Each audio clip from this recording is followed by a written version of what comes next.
Abiodun Adeniyi, if I'm not mistaken. Thank you very much, sir. Please, you have the podium at this time. Sure.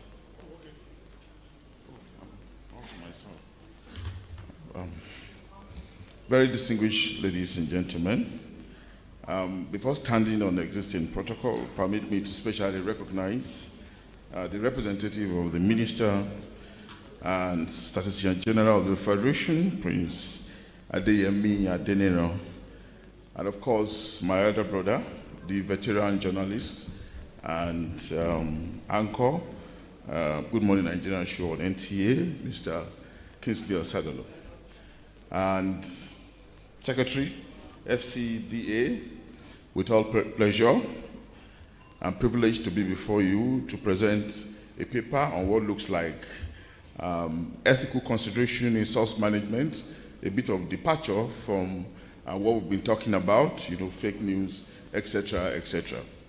And of course, I've been given the leverage. I don't know why I enjoy this special attention to decide the methodology. I want to thank the organizers, Mr. Joe Mayaki, who was very creative in finding me out to come and do this work. God bless you and your efforts.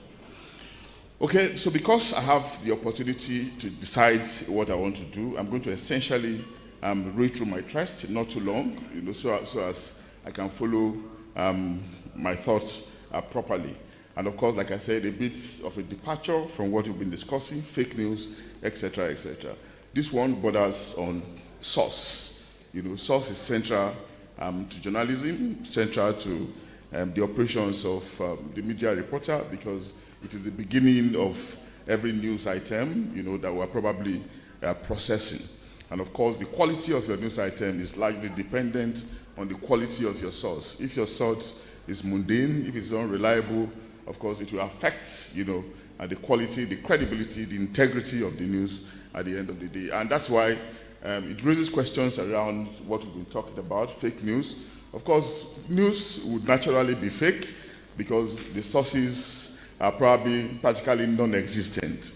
And of course, when they are even existent, they're just people who want to feed into the salacious expectations, sensational expectations of people. It's the hallmark of the season that we are in, the times we are in, where closet nymphomaniacs, closet psychopaths take advantage of the freedom that they have, with the smartphone, to wreak havoc, the psychology of innocent people. It is a factor of the times that we are in. And I actually like one of the presenters, or maybe I took note of the opinion of one of the presenters, who delved into history. Two philosophers in history were actually executed. Philosophers that we sometimes refer to now, Socrates, Aristotle were actually executed in history, partly because they were believed, to be carrying fake news, but today we have now come to celebrate them. And of course, if you remember Julius Caesar is a very popular writer, the Bard of Avon, so many institutions are named after him in the Western world, even as we sit. But again, 500 years after Julius Caesar died, there are reports in circles that he was never the one. He was not the one that wrote most of those articles, most of those books. So what it tells us is that fake news, is nothing new. It's something that has been with us.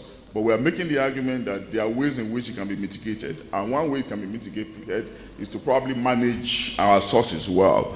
And of course, we are arguing that there are different kinds of sources. There are regular and there are irregular sources. When sources are regular, it speaks to the fact that journalism is specialized. People wake up every day as journalists, you go to designated sources, maybe MBS, maybe DMO, maybe NCC, maybe central bank, etc., etc. You know that your beat is finance, so your source is regular. That's where you're supposed to cover, regular source. But it can be irregular, it can be serendipitous if it just happen on stories. And of course, it becomes exclusive and you want to explore it as a journalist that is curious, as a journalist that is investigative. And of course, you want to distinguish yourself by not writing routine, regular stories, as the case could be. So, two largely different kinds of sources. So, why do you have to manage them? Of course, you have to manage them because if you fail to manage them, you are likely to lose them. They are likely not to believe in you anymore, to distrust you, and of course, to shut their doors against you. And if they shut their door against you, you are not going to get information anymore. And that primary information that the sources give you, you are not going to get it. And that's what you need, really, as a journalist, to feed yourself, to be identified as a credible, reputable, productive journalist, an efficient journalist. But if information source, if you are denied information source, of course, you know that it's a disservice to your own profession. So you manage them well, you are confidential about what they tell you, you agree with them, but at the same time, you have to be mindful of some of them that may want to be mischievous. Some of them are actually giving you information because they have something to benefit from it. That's not what we want to happen to you, and that's why we keep talking about facts, check and double check. It can happen in different instances. Do not forget that we're in the world of interest. We're in the world of interest. And of course, in communication, we talk about differences between journalism, between public relations, between advertising, between different kinds of public relations management, impressions management, issues management. But your duty as a journalist is not to do any of this. Your own is to feed the populace with credible information coming from very credible and reputable source. So you've got to manage it.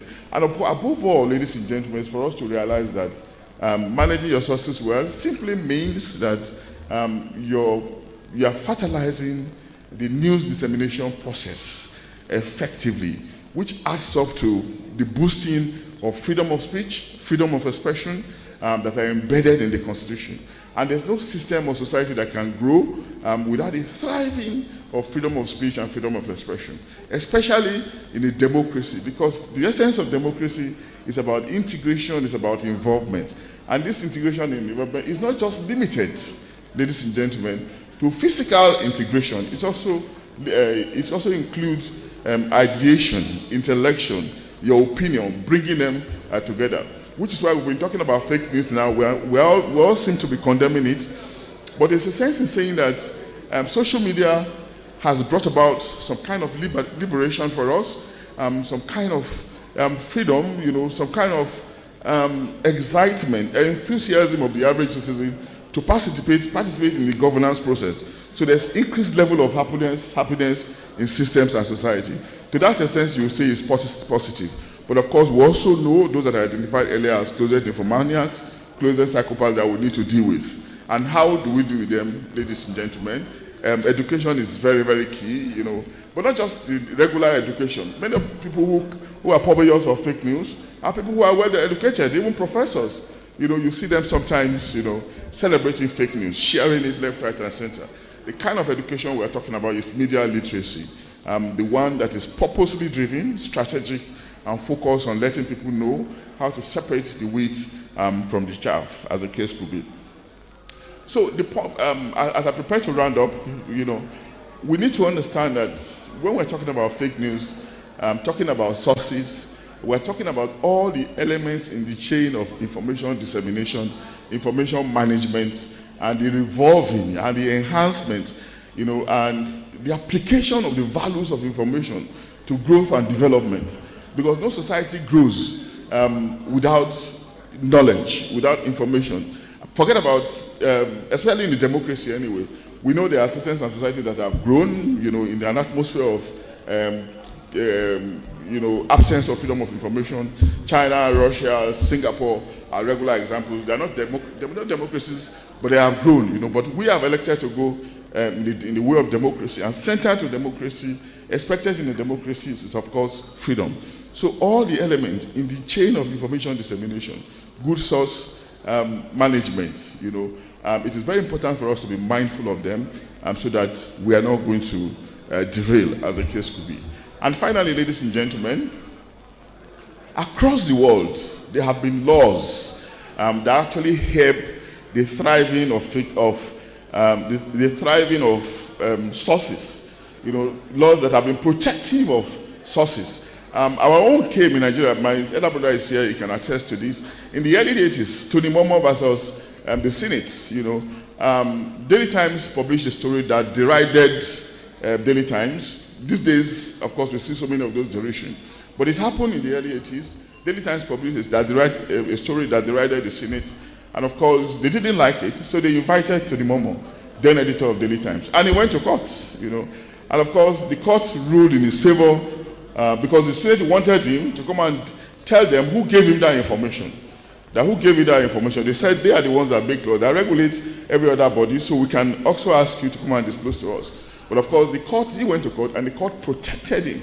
And from then on, we have had a kind of precedent, what lawyers will call precedent, on which we can hinge the protection of our sources on. And of course, this is not usually regular to Nigeria alone. Even in the United States, it's happened, I think, between the Supreme Court in 1957, between the Supreme Court, where the court also ruled, or Congress ruled, that nothing should by any means hinder freedom of expression, because it's an element, it's a kind of opportunity, a kind of chance that is central to the evolution and the thriving of a democracy. And finally, in the United Kingdom too, as far back as 1695, they abolished licensing of newspaper acts, which goes to tell us that if we want to thrive in a democracy, if we want our democracy to be vital, we need information to flow, we need ideas to be contested, we need exchange of ideas.